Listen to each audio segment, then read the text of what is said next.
పార్లమెంట్లో విపక్ష మహిళా ఎంపీల ఘటనపై మరో వీడియో విడుదల చేశారు పార్లమెంట్ వ్యవహారాల మంత్రి కిరణ్ రిజిజు. రాష్ట్రపతి ప్రసంగానికి ధన్యవాద తీర్మానంపై ప్రధాని మోదీ సమాధానం చెప్పాల్సి ఉన్న సమయంలో సాయంత్రం 5 గంటలకు ఈ ఘటన జరిగింది. అయితే తమ దగ్గరకు వచ్చిన మహిళా ఎంపీలకు నచ్చజెప్పే ప్రయత్నం చేశారు కేంద్ర మంత్రులు. చేతులెత్తి నమస్కారం చేశారు గిరిరాజ్, అశ్విని వైష్ణవ్.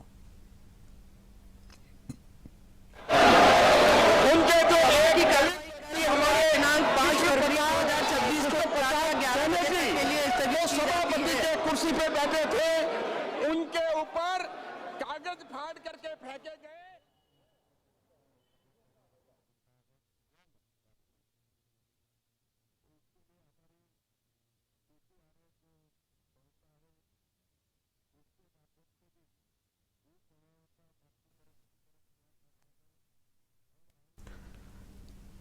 పార్లమెంట్లో విపక్ష మహిళా ఎంపీల తీరుకు సంబంధించినటువంటి ఒక విజువల్ను కిరణ్ రిజిజు మరోసారి రిలీజ్ చేశారు. రాష్ట్రపతి ప్రసంగానికి ధన్యవాద తీర్మానంపై ప్రధాని మోదీ సమాధానం చెప్పాల్సి ఉన్న సమయంలో ఈ ఘటన చోటు చేసుకుంది. దానికి సంబంధించిన దృశ్యాలు చూద్దాం. మా ప్రతినిధి రాజు కూడా జాయిన్ అవుతున్నారు. దృశ్యాలు చూస్తూ రాజుతో మాట్లాడదాం. రాజు, ఏంటి అంటే ప్రధానంగా ఇప్పుడు ఈ విజువల్స్ ద్వారా ఏం చెప్పదలుచుకున్నారు మంత్రి?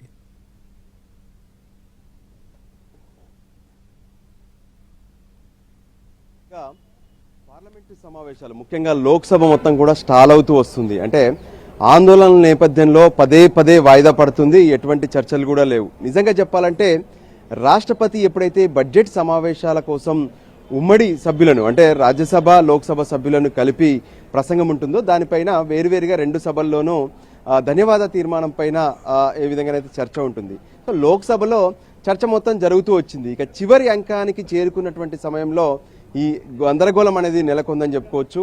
ఎందుకంటే లోక్సభలో ప్రధానమంత్రి రాష్ట్రపతి ప్రసంగం పైన జరిగినటువంటి చర్చకు సమాధానం ఇవ్వాల్సి ఉంటుంది. సో ఆ సమయంలో మరికొద్ది సేపట్లో ప్రధానమంత్రి సభకు రావాలి.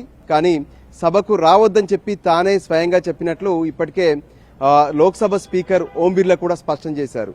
సో దీనికి కారణాలు ఏంటి అనేది కనుక పరిశీలిస్తే, సో 4వ తేదీన సాయంత్రం ఎప్పుడైతే మరికొద్ది సేపట్లో ప్రధానమంత్రి వస్తారన్నటువంటి సమయంలో అటు లోక్సభలో ప్రతిపక్ష నేతగా ఉన్నటువంటి రాహుల్ గాంధీ ప్రసంగం కొనసాగించాలి. కానీ అక్కడ గందరగోళం జరుగుతున్నటువంటి పరిస్థితుల్లో నర్వానికి సంబంధించినటువంటి పుస్తకము 4 స్టార్స్ ఆఫ్ డెస్టినీకి సంబంధించినటువంటి ఇష్యూ లేవనెత్తడం, దాంతో బీజేపీకి సంబంధించినటువంటి ఎంపీలు కావచ్చు, మరోవైపు ప్రతిపక్ష పార్టీలకు సంబంధించినటువంటి ఎంపీలు కూడా ఆందోళన చేసినటువంటి పరిస్థితి కనిపించింది. దాంతో రాహుల్ గాంధీ ప్రసంగం అనేది అక్కడితోనే ఆగిపోయింది. ఆయన మరింత ముందుకు మాట్లాడలేనటువంటి పరిస్థితి కూడా కనిపించింది.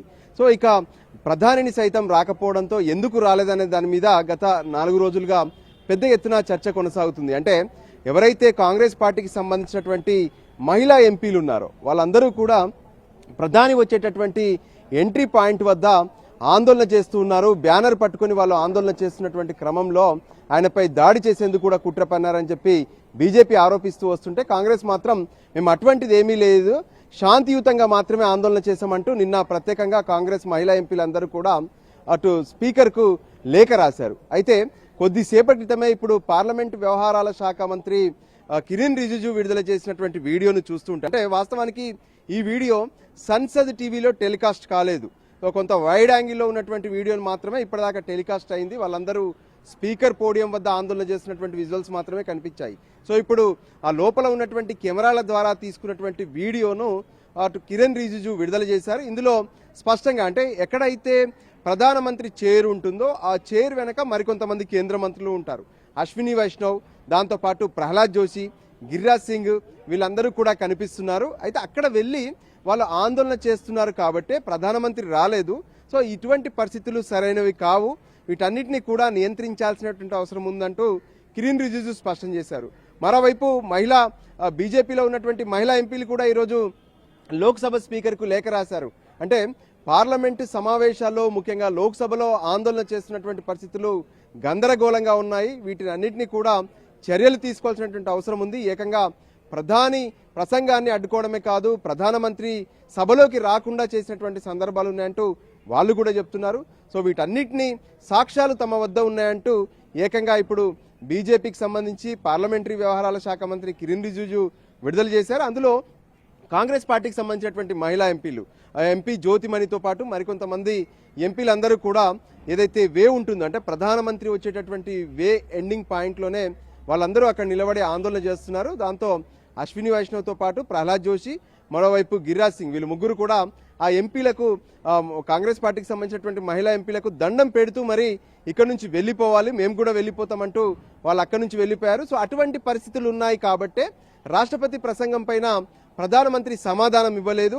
అంతేకాదు పార్లమెంట్ చరిత్రలో కూడా అంటే ప్రధానమంత్రి సమాధానం లేకుండానే రాష్ట్రపతి ప్రసంగం పైన తీర్మానం అనేది ధన్యవాద తీర్మానానికి ఆమోదం కూడా లోక్సభ తెలిపింది అంటూ కూడా చర్చ జరుగుతుంది. సో వీటన్నిటికీ కారణాలు కాంగ్రెస్ పార్టీకి సంబంధించినటువంటి మహిళా ఎంపీలు పార్లమెంట్లో అది లోక్సభలో ప్రత్యేకంగా ప్రధానమంత్రి చైర్కు దగ్గరగా వాళ్ళు ఆందోళన చేశారనే విషయాన్ని విజువల్స్ ద్వారా తెలియజెప్పే ప్రయత్నం అయితే బీజేపీ చేస్తుంది. దానికి సంబంధించినటువంటి ఆధారాలు ఇస్తున్నారు. మరోవైపు కాంగ్రెస్ పార్టీ సైతం లేదు, శాంతియుతంగా మాత్రమే ఆందోళన చేశాము, ఎందుకంటే తమ ప్రతిపక్ష నేతగా ఉన్నటువంటి రాహుల్ గాంధీని సభలో మాట్లాడనివ్వట్లేదు అని వాళ్ళు ఒకవైపు ఆవేదన వ్యక్తం చేస్తున్నటువంటి పరిస్థితి ఉంది. వీటన్నిటికి సంబంధించి మరి స్పీకర్ ఎటువంటి నిర్ణయాలు తీసుకుంటారనేది కూడా చూడాలి. మొదట చూసాము, ఎప్పుడైతే రాహుల్ గాంధీ మైక్ కట్ చేసిన తర్వాత ఆ వెంటనే కాంగ్రెస్ పార్టీకి సంబంధించినటువంటి ఎంపీలు ఆందోళన చేయడం, అంతేకాదు పేపర్లు కూడా చింపేశారు. దాంతో 8 మంది ఎంపీల పైన ఇప్పటికే సస్పెండ్ కూడా చేస్తూ స్పీకర్ నిర్ణయం తీసుకున్నారు. సో ఫర్దర్గా ఇప్పుడు మహిళా ఎంపీలు చేసినటువంటి ఆందోళనకు సంబంధించినటువంటి వీడియోస్ కూడా కనిపిస్తున్నాయి. సో వీటి బేస్గా ఖచ్చితంగా చర్యలు తీసుకోవాలని చెప్పి ఇప్పటికే బీజేపీ ఎంపీలంతా కూడా